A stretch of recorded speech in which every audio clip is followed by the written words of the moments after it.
Shalom, shalom, Mishpachah. This is Yer Yao checking in. I'm out here at KFC right now, getting some food for the family.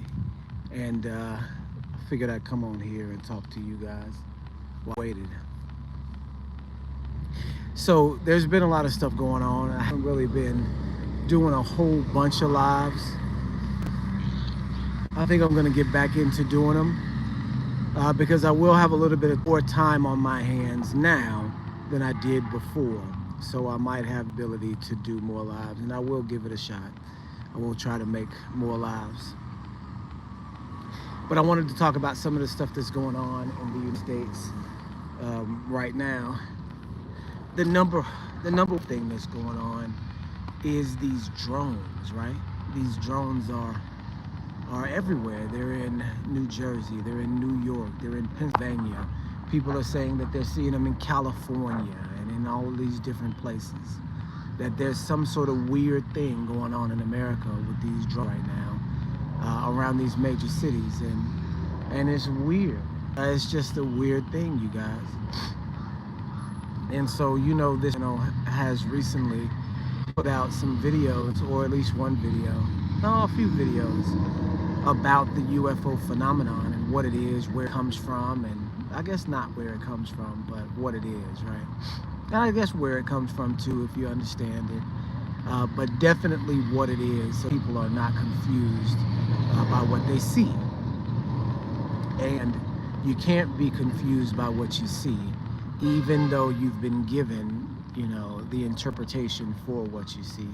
The interpretation, one that, would be natural to those who are in the world, would be that this is some sort of alien visitation or some sort of spacecraft or something weird that's going on.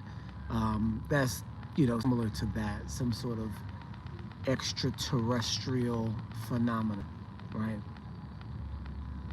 But that's not what it is, guys. That's not what it is. It's something else, right? And I haven't looked deep into this, but there was another weird thing like this that happened last year with the weather balloon. The balloon that was flying around, I believe it was flying around the White House, and it was some sort of mechanical thing that was in the sky for like 3 weeks. People were saying it was a spy drone from China. People were saying it was a UFO. People were saying it was a spy drone from Russia. All sorts of different things, right? But it was behaving strangely, and the American military weren't doing anything about it.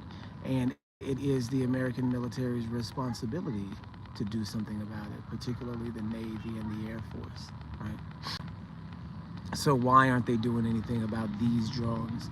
Apparently the drones are behaving very, not like drones, being able to make sharp, speedy turns and all sorts of things that are defying physics, right? So what do we have going on here? What is the interpretation? And so, you guys, you have to recognize that they've been preparing for this alien invasion for longer than most of us have been alive. No, even longer than all of us have been alive, right? If I've got 100-year-old listeners out there, I don't even have one right now, but if any of you guys are over 100 years old, then you'll remember when this thing started. Besides that, then this propaganda has been in your life since you've been born, right? People have been talking about the Worlds, the Orson Welles broadcast about aliens back in the 20s, right? So if you guys are familiar with Orson Welles, he was a playwright, a philosopher, or maybe not movie maker. Movies weren't a big deal back then, but he was a writer, right? And he wrote, some of or was a part of some of the things that changed the way that the United States viewed itself and the way that society behaved, right? One of those things was the War of the Worlds broadcast. And it was a hoax, right? It was a hoax that was perpetrated by Orson Welles as like an act, right?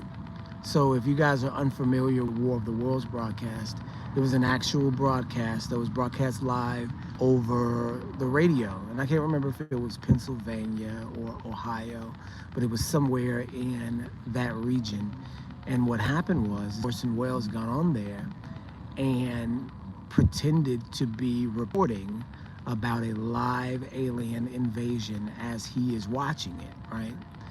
And he is describing the spacecraft. He's describing the people fighting the spacecraft. He's describing people dying, the war that's going on around. He's describing all of these different things as if it's a new broadcast that you would normally hear over the radio, except he's making it up, or he's got it written down, or whatever he's doing is made up, right? And so the effect from this, and this is where you figure out what's really going on here. The effect from this broadcast affected a lot of different people, influenced a lot of different people in that area where it was broadcast. People believed it because it was on the radio, because the context by which they put the information in was an official context. So people believed that there was a live alien invasion going on, and people were stocking up for food and ammunition. People were panicking. People were moved their stuff, got into their vehicles or whatever. I know 1928, so you don't have cars and stuff like you have now, but people were leaving there. People were shooting at the sky. People were doing all sorts of wild and crazy things because they were listening. I got the phone they were listening to the radio. They were listening to this broadcast, and they were affected by it. And they were affected by it in a negative way, made them unnecessarily paranoid and fearful. And people were, panicking, and people were going crazy, right? And that was 100 years ago for something they didn't see, just for something that they could hear. Do you see what I'm saying? Fast forward 100 years, with 100 more years of propaganda and technology, you have, this next stage of, I guess you could call it foreplay. This is really foreplay for what we know is to come. The false alien invasion. Do you see what I'm saying? And I'm gonna try to go over some of the history, of the way that we believe in aliens in America, not this country because I'm in Africa, but in America. And this is where the sentiment of the world comes from, from the leading country in the world. So the concept of aliens from outer space is actually not an old concept. It's a very, very new concept. Well, for one, because space is a new concept. People have only been believing in space for about 200 years, you guys. You guys know that before 200 years ago, there was no such thing as space. That what they believed the planets were in, what they believed that we were situated in was not called space, it was called ether. They believed that we lived in the ether, and that outside of, the planet was ether. And what is ether is like nothingness. It's like it's like a space. It's like a environment. They call it ether, right? And that's what people believed all the planets were in, this ether. And that ether, has grown larger and larger based off of theoretics, right? So at first, the stars and the moon were 1,000 miles away, a few thousand miles away. Then they were a few tens of thousand miles away because of what they call parallax, which is the stars' position from one another. They're not moving. The parallax is not changing. So that means they couldn't be 1,000 miles away. They couldn't be 100 miles away. If this is, if the universe is expanding, if the scientists were correct in their assumptions and their theoretics, that the parallax between the stars was, saying that stars couldn't be 1,000 miles away because they're not moving away from each other. They're just moving in this certain pattern. We know why they're doing that, because they're fixated in a dome. It's about 200 miles up from the face of the earth, from the face of the flat earth. But since they're postulating in this false reality, there are still rules that apply to that false reality. And one rule was that the stars have parallax if they were close together. So if a thing spanning, like you see two planes going in what look like the same direction, but they've got two different destinations, eventually you'll see those planes uh, converge would be to come together. What's the opposite of converge? They would go up. I don't know what, diverge. They would diverge, right? And so, they would look like they were going the same direction for a little while, but then their paths would just get further and further and further away. And this would tell you that they were going to different places. And since you're close enough to those to be able to determine their position in the sky, you'd be able to see them going away from each other. And that's why they figured that, okay, since the stars can't be moving in conjunction with one another, because that goes against our theoretics of the ether, then they must be very, very, very far away. And this is how they came up with space. Right? So because parallax exists, they couldn't say space was close. They couldn't say the stars were close. Because the way that they perceived the stars, it's as if they were on their own individual plane for individual stars, and they would be having to move in each individual direction, right? So they then theorized that, they must still be doing this, but the stars must be far enough away as to not perceive that they're doing this. Do you see what I'm saying? So this is where the idea of billions of light years of space comes from, this concept that the stars would move apart from each other in a visible fashion if they were close. But we know that that's of the lie is the environment that they're in, not the way that the stars are positioned or what they're doing. The crux of the lie is that they're in a firmament, they're moving in the firmament in conjunction with each other, right? We see that as the lie that they've told, that each star is in each individual orbit or whatever, and they're all moving in different directions, so we should be able to see it. And since we don't, that must mean that they're so far apart that we can't perceive it. Do you see what I'm saying? This is where they come up with the billions of years of space. This is their idea for the billions of years of space. And then in those billions of light years of space, then we have the space for an entity that can be from this other planet and from this other solar system like ours. Since it's an ancient species, it must be much more intelligent than we are. And since we are investigative creatures, that they may be investigative creatures too, and that anything in the sky would have to be from these investigative creatures that have come to our planet that are more intelligent than us, not the demons and the fallen angels that the Bible says would be living in the sky. The prince of the air, the power of the prince of the air. This is Ephesians 2, Paul. So we understand that, again, the powers that are in the air are the powers that are associated with the earth, and these are the powers that are satanic, right? We understand that. So the people that don't, when they look up in the sky, they're not seeing satanic powers that possibly, because you have Elohim's power as well. You can see Elohim's angels in the sky too, but the people that are the prince of the air is the adversary, and so more than likely you're looking at is the adversary, especially if it's not coming at you in a fashion of communication. If it has to be a mystery to you and nobody has the interpretation of it, Elohim is not the author of confusion, the devil is. And even if Elohim used this confusion to his own will, that the devil does, it's still the devil that's doing. Do you see what I'm saying? Elohim has a purpose, and that purpose will be revealed to his people.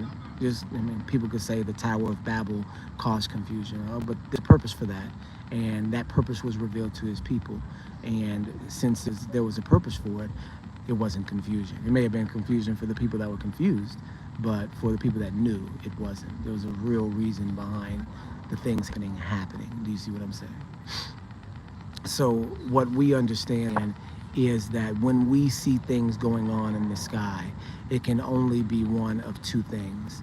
It can only be aircraft that we've designed ourselves from Earth, or it can be these spiritual entities that have ruled the skies, for millennia now. It can only be two things. There is no third option. You don't have the space for aliens. Space aliens don't have space to live in, history to be in. You see what I'm saying? There's no history of anything like that in the text, or even, you know, in secondary sources like the Enuma Elish, or a secondary source like Homer's Odyssey, or a secondary source like the Sanskrit, what is it, the Indian writings, the ancient Indian writings. I can't remember what their names are. There's no secondary witness in the ancient Egyptian writings. There's no aliens from any of those places. There's no space in any of those places. There's only heaven, earth, and Sheol, right? This is the extent of how far our environment goes. Shalom, shalom. The Vedas, Vedas, the ancient Sanskrit Indian writings, that's what they're called. There's no reference for space. There's reference for entities that lived in the air that fought one another. I think that they were called Vimanas. These are the entities in the battle that was happening in the heavens in the ancient times that they saw, but still not space. Do you understand what I'm saying?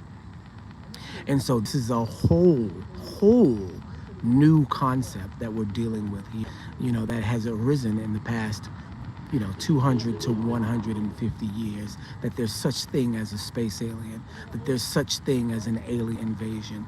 And so now when our context goes in that direction, we have to understand that that's a falsehood that has been hoisted upon us, and it's a new one, right? And I guess we're going over the history of on here. I don't want to go too deep into the philosophy behind it, or even some of the history, because the history is kind of really satanic, right? If you want to start, it really starts with a man named Aleister Crowley, a man who claimed to be 100 years ago the wickedest man on earth. He was an honorary 33rd degree Freemason because he was a high-level Satanist, right?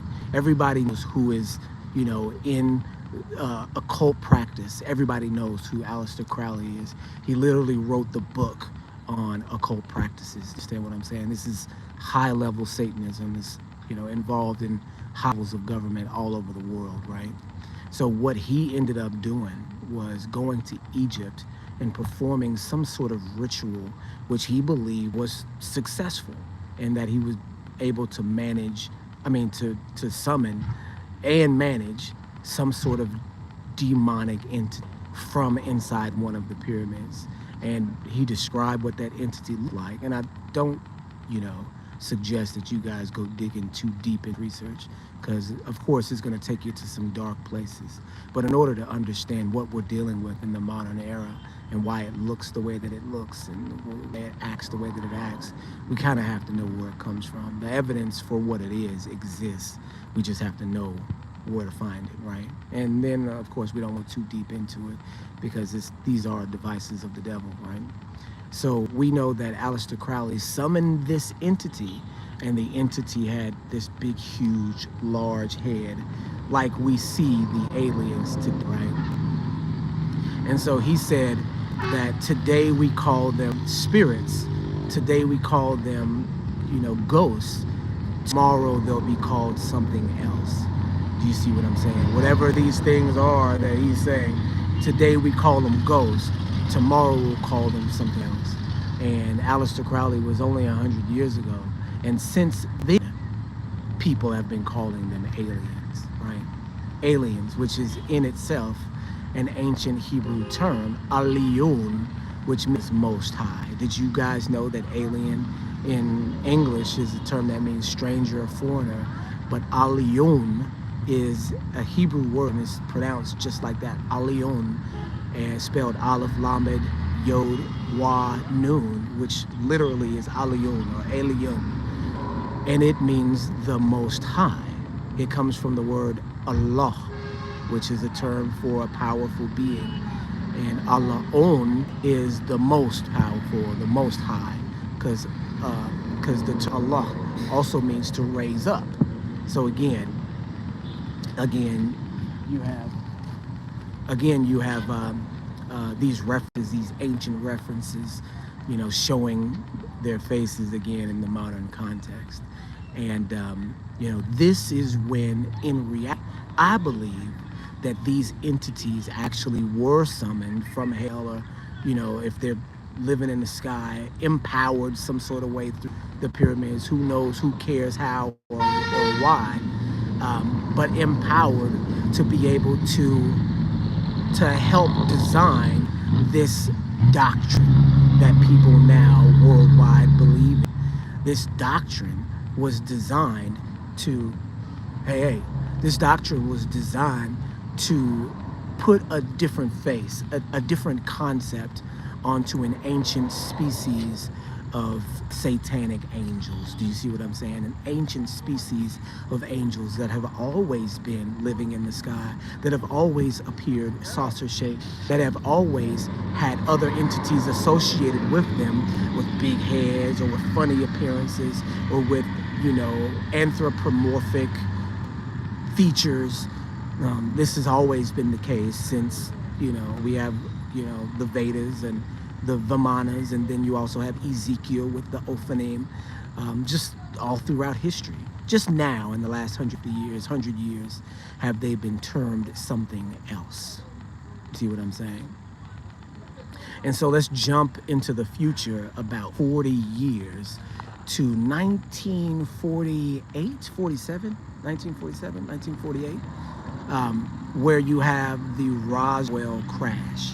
The Roswell crash is very important because it helps to solidify in people's minds that there is something going on. Whether or not that it is, physical, spiritual, angel, demon, alien, in people's hearts in 1948 or 47, I can't remember exactly, with this Roswell crash, you now have a physical event. Hi. Hey, how are you? Fine. How are you doing? I'm fine, though. Where are you from? I'm from America. Really? Yeah. Shalom, shalom. I'm doing a live right now. And so these entities, that have been around know what they're doing, right? They know how psychology works. They know how the human brain, picks up certain keywords and strategies because they've been around for a long time. They've been dealing with humans for a long time. And so what, has happened is that they had needed to reintroduce themselves into society as, it says the Roswell UFO landed in Corona, New Mexico, right next to Roswell. Okay, all right.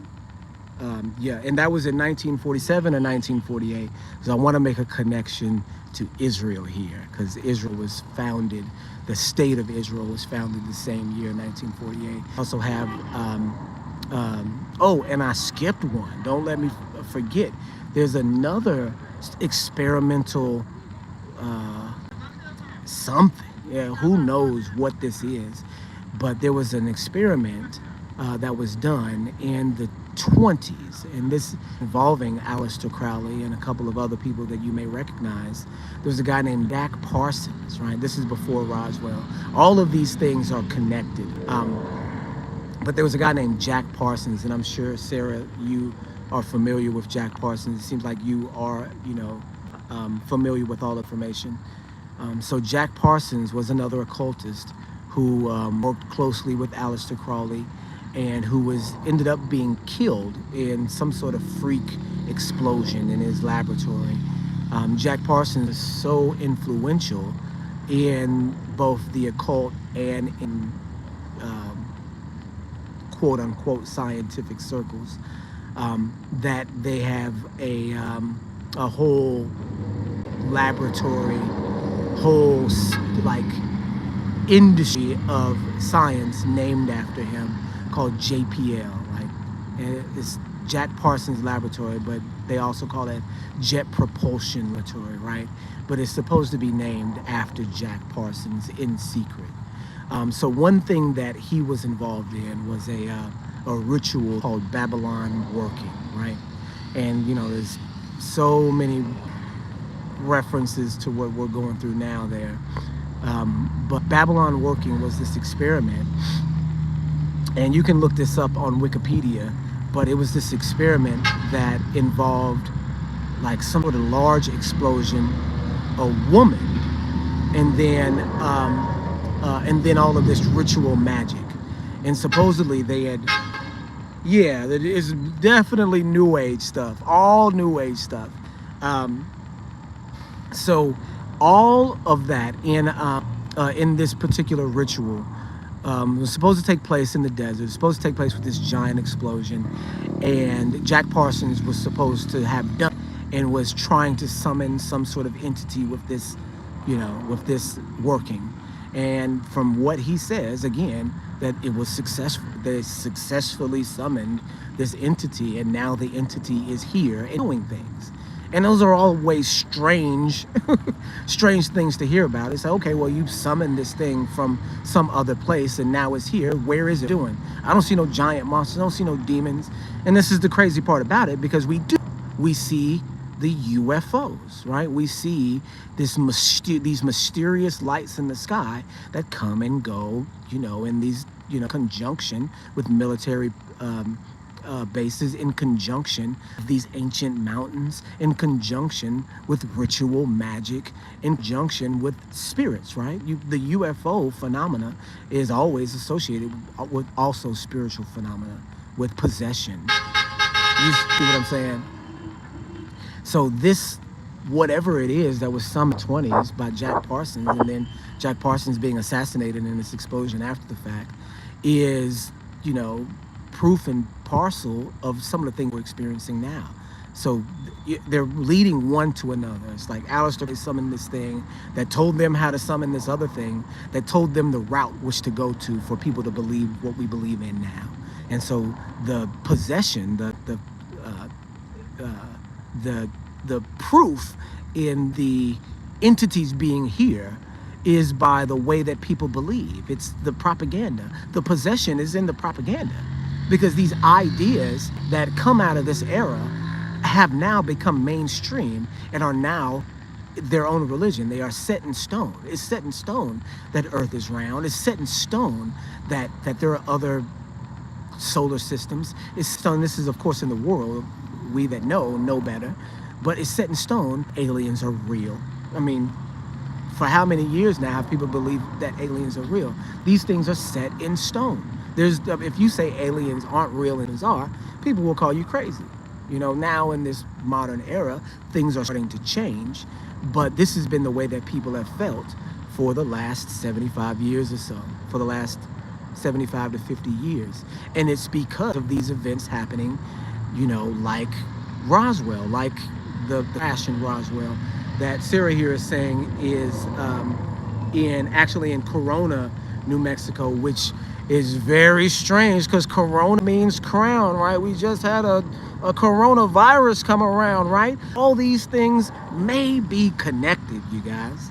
Let me see what you're saying down here, Sarah. It says, and they use Enochian magic, which is in a language very close to English, I believe. So Enochian magic is, don't get it confused from Enoch, because it's not Enoch. This is something that John Dee, you're familiar with all this, Sarah, so we were on the same lines of research, but there was a guy named John Dee, and this is where they get the term 007 from in the James Bond movies. James Bond was a modern depiction of John Dee, and John Dee was advisor to the Queen. I believe this was in the 1600s, and he was this magician who was able to summon spirits and to give the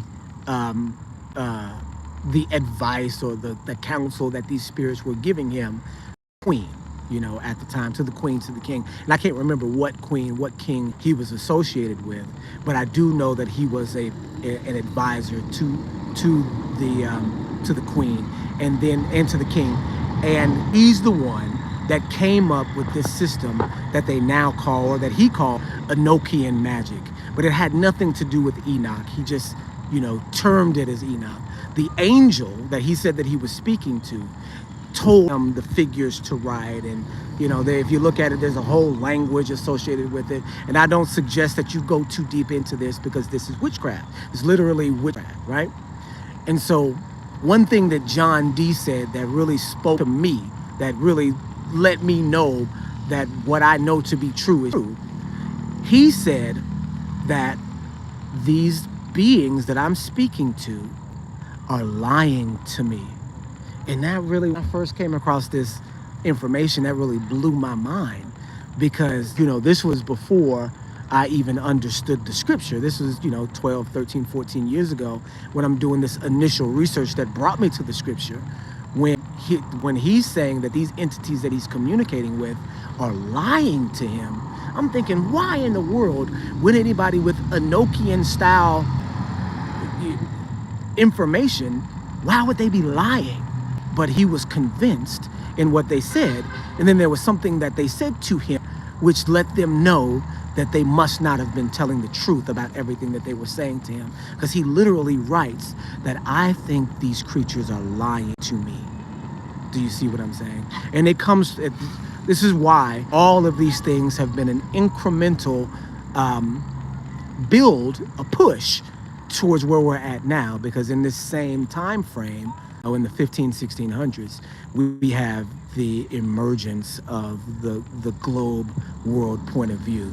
And there can't be aliens, there can't be these other creatures for demons to pretend to be without there being a round globe style earth, right? There has to be the environment that is not hell and not heaven for these creatures to come from in order to reintroduce themselves as enlightened beings in the modern era. And so this process has taken 400 years, but we're in literally the last step of this process, and it has to be done because the information is so, logical and so influential on the things that we do now. It has to come from a place that is spiritual. And since the ideas and concepts have lasted longer than the span of a human being, that means they must have also come from these entities, that the plan has come from these entities way back since Jadi. And I appreciate the mention there, Sarah, because, the plan has been an ancient plan that they've hoisted on us here in the modern era. And we're literally right now seeing the evil fruits come to fruition right in front of us with these drones in this. Okay, it's ready now. All right, I'm coming right now. Give me 5 minutes. Oh, I'm sorry. I'm coming right now. Okay, it looks like my food is ready right now. It says yes, Tubal Cain, right? Is there another Enoch on the line of Cain, the son of Cain? Yeah, there is a whole, and you guys know this, but if you look at the line of Cain and the line of Adam, Seth, then you'll see there are similar names, that there's a Lamech in the Cain line, that there's a Enoch in the Cain line, there's a Methuselah in the Cain line, which is like Methuselah. There's all sorts of, connections there. And there's right? In fact, there was a whole town named Enoch after Enoch's father that made that town. But it's not the Enoch that we know, the Hanok that we know. It's a different one, an evil one. And yeah, that ancient magic could have come from that line, maybe or maybe not. But the thing could be is that it comes from a true line that has been manipulated. Do you understand what I'm saying? So some of these ancient calculations come from righteous men like Seth, like the descendants of Seth, who wrote if you're familiar with Josephus, the descendants of Seth were astrologers. And these are the righteous men. These were not the unrighteous men. They were the righteous ones. And these astrologers wrote down, and this was after the advent of writing. Of course, Enoch invented writing. And this might be where some of these connections lie. But they wrote down on 2 tables, one table of stone and then one table of brick, the future of the world, that the world would be destroyed by a flood and then by fire. So that posterity would know that, hey, these 2 events were made. Because this was actually a prophecy of Adam that he heard from Elohim directly, that earth would be destroyed by water one time and the earth would be destroyed by fire one time. And his descendants, he told his descendants, and they said, okay, well, since the world is going to be destroyed by water, we want the people of earth to be able to have the the understanding this is going to happen. And then after it happens, we also want the people of Earth to have the understanding that it's going to happen again. So we should make these two pillars and we should them in this land. And Josephus talks about them, right? Josephus talks about the pillars as they're still standing. So you're talking about a pre-flood monument that was around in the time of Josephus, which was about 2,000 years ago. He said it was in the land of such and such. I can't remember exactly where he said it was. He said it was in the land of such and such until this day.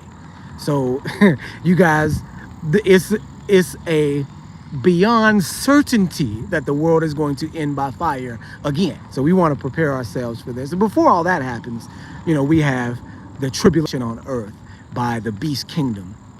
And this beast kingdom being run by an entity that is both physical and spiritual, which is the anti-Messiah, who's able to do all these signs and wonders, who's able to, perform false miracles that will be like real miracles, but convince so many people in the world not only to worship him, but to join his system and then attack the other people that aren't joining the system. Do you understand what I'm saying? So this is makeup for that. This is the beginning of that, by seeing these things in the sky, by having this understanding that something from the sky that is not an angel, that is not a demon, that is in a whole other context, and that is more intelligent than you, is coming, and you need to be ready for the understanding. That's what's going on in the media right now. That's where